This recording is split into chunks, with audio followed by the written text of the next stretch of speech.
ముసందన్ trip part 3 ఇది water activities కదా. ఇలా సేఫ్టీస్ అన్నీ చెప్తారు అండ్ సేఫ్టీగా ఉండడానికి ప్రతి ఒక్కరికి సేఫ్టీ జాకెట్స్ ఇచ్చేస్తారు. మనం ఫస్ట్ బోట్లోకి వచ్చాక ఒక హాఫ్ అన్ అవర్ ప్రయాణం ఉంటుంది. మనం ఇట్లా వాటర్ యాక్టివిటీస్ చేసే ఏరియాకి వెళ్ళాలంటే ఈ యాక్టివిటీస్లో చిన్నపిల్లలకి ఎవ్వరికి అలో ఉండదన్నమాట. చిన్నపిల్లలందరికీ ఇలా సేఫ్టీ జాకెట్స్ వేసేసి సేఫ్గా ఈ బీచ్ దగ్గర వదిలేసేస్తారు. ఇక్కడి నుంచి ఉంటుంది అసలు ట్రిప్. దీన్ని బనానా బోట్ రైడ్ అంటారు.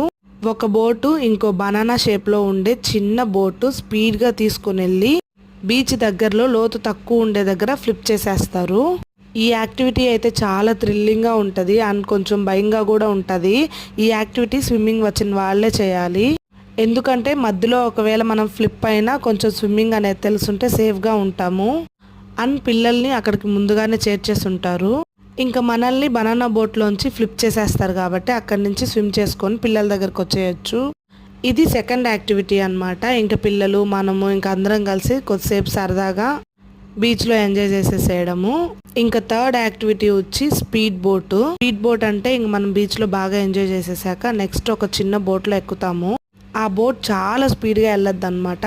ఒక్కొక్కరు అరుపులు, అసలు వాటర్ చూడండి బ్యాక్ సైడ్ ఎలా కనిపిస్తుందో. ఈ యాక్టివిటీ తర్వాత ఇంకా మెయిన్ బోట్లోకి వెళ్ళిపోవాలి. ముకుంద్ అయితే ఫుల్గా తడిచేసి ఫుల్గా ఎంజాయ్ చేసేస్తున్నాడు. ఇంకా కోల్డ్ ఏమన్నా చేస్తుందేమోనని చెప్పేసి వాడికి మాత్రమే డ్రెస్ చేంజ్ చేసాము. ఇంకా ఫోర్త్ యాక్టివిటీ వచ్చి స్విమ్మింగ్ చేయొచ్చు, అది మన ఇష్టము, అది ఆప్షనల్. నెక్స్ట్ ఫిఫ్త్ యాక్టివిటీ వచ్చి ఇలా సింగిల్గా వెళ్ళేసి బోట్ యాక్టివిటీ చేయొచ్చు. ఇంతటితో 5 యాక్టివిటీస్ ఫినిష్ అయ్యాయి. ఇంకా ఇన్ఫర్మేషన్ కావాలంటే నా ఛానల్ని సబ్స్క్రైబ్ చేసుకోండి. వీడియో పెట్టగానే నోటిఫికేషన్ వచ్చేస్తుంది.